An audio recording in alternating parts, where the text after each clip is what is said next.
Hello, ladies and gentlemen, boys and girls, people of all ages, sexualities, and identities, and welcome back to another Doctor Who review. And today's Doctor Who review is Rani Takes on the World, The Revenge of Wormwood.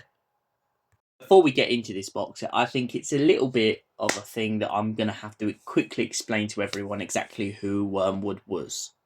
See, back in the day when they made Sarah Jane Adventures, there was a woman known as Mrs. Wormwood. Mrs. Wormwood is the one who created Luke Smith and essentially started off this whole era of the Sarah Jane Adventures with her constant back and forth fighting Sarah Jane. And eventually, Mrs. Wormwood gets stuck in a kind of parallel dimension where she's trapped after trying to steal an artifact called Horath, key to Horath.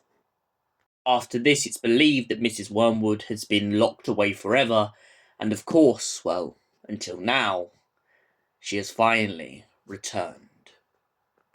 Right, now to the box set at large. The first episode in this box set is called Time Schism, which you can imagine has to do with people popping up all over the place in time.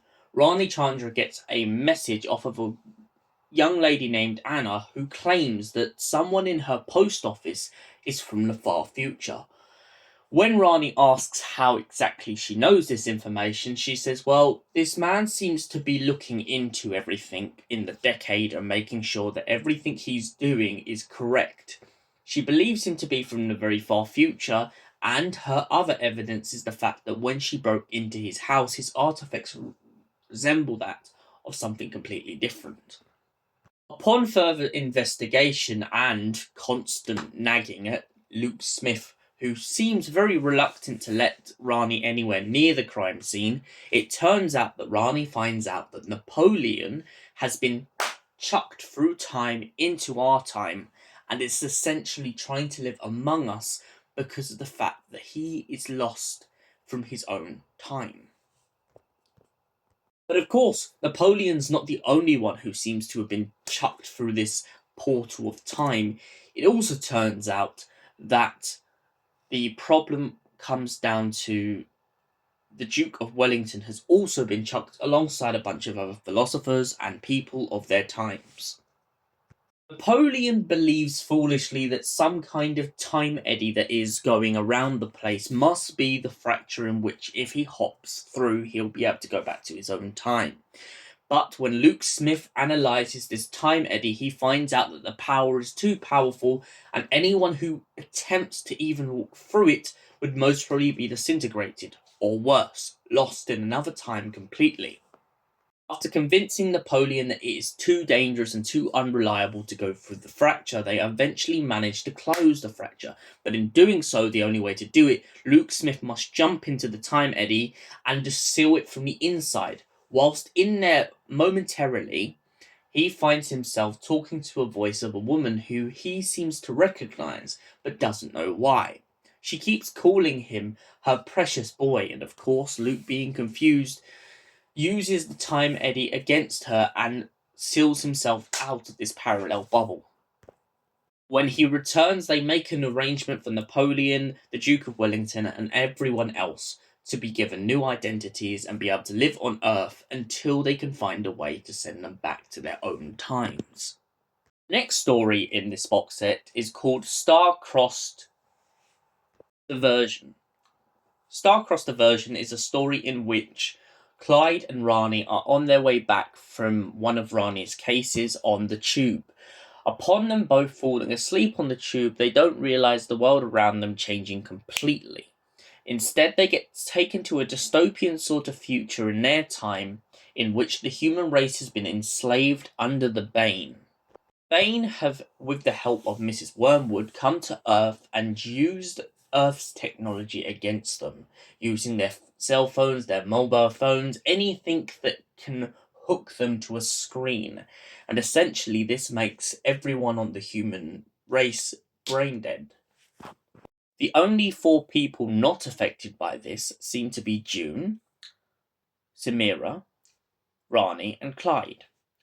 June is a cloaked Bane who has made a job in a cafe. Whilst working at the cafe, even though the fear of being caught, June helps Samira come up with some kind of base code in which it will prevent the human race from being glued to their screens. When she meets Clyde and Rani, she soon realizes that something's up. Eventually, she lures them into a trap in which she brings them to her grandfather, who is the head of the Bane operation. He points out that the human race have used up their resources, and of course, by the time they wake up from their phones, it will be too late, as the Bane have taken everything from planet Earth, ripped it dry, and sold it off to every other galaxy and planet that they can name. Sorry, my mistake. The Uncle Bane is trying to do. She tries to stop her uncle with the help of Samira, but of course Samira gets caught in the crossfire, and June realizes that the only option left is to send Clyde and Rani back in time before these events and stop Mrs. Wormwood getting into their reality.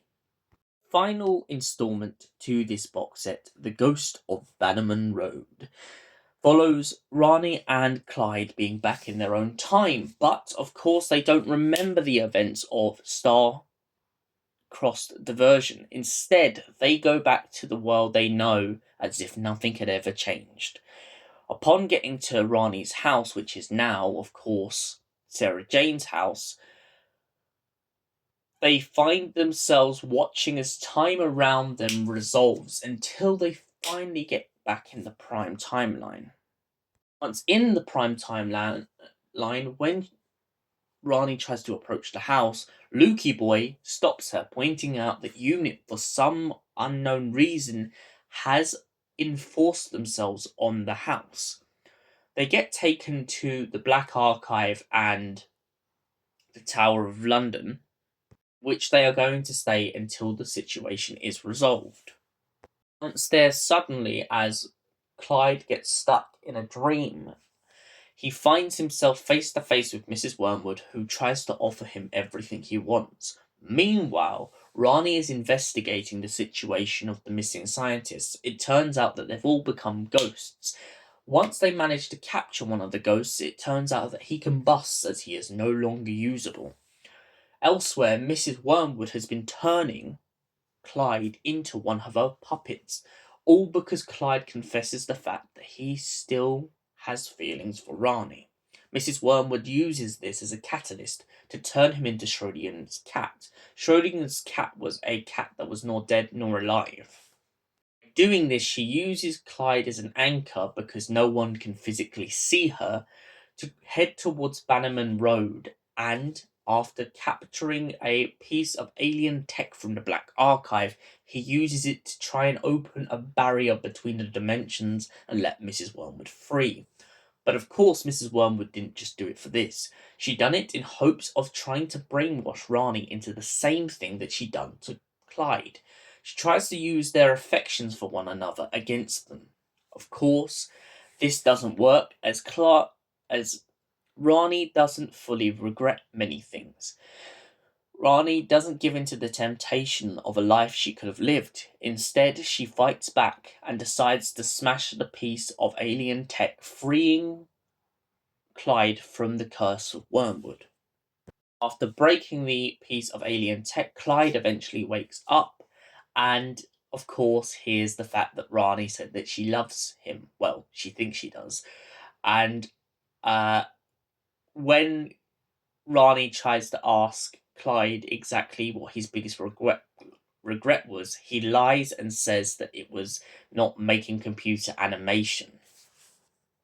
Pair of them are of course lying to one another, but nonetheless, Rani leaves us with a beautiful speech about how she has learned so much from Sarah Jane Smith and living on Bannerman Road. Now, before we finish up this review, I think it is very necessary that I bring up the Clarny situation. Now, for anyone who doesn't know what the Clarny situation is, Clyde and Rani, their names mushed. Musha. Love. Oh, the tunnel love. Right. In this last episode, the Ghost of Bannerman Road. I absolutely love that this is picked back up. I ship them. I love them. They're brilliant. I especially loved in this the whole joke when they're going on about the room situation, and throughout this box set we really get to see their relationship be tested. Rani starts dropping hints about things to do with Clyde, and Clyde starts dropping hints. The pair of them get into a bicker outside of their room on who gets to sleep where, and Rani points out that she believes Clyde is out of her league, and Clyde points out that he thinks that she is way out of his league, and that bicker continues on and on and on. And then at the end of this, it kind of really pays off with this idea of this funny montage of the pair of them worrying about each other, not wanting to admit fully their feelings, but of course, knowing that their feelings are there. For that reason, I give The Revenge of Wormwood a solid 9 out of 10. Thank you for watching. We will see you in the next Doctor Who review. Until then, goodbye. Stay beautiful, stay gorgeous, and keep Clarnian on. Did I say Clarnian? Keep being brilliant.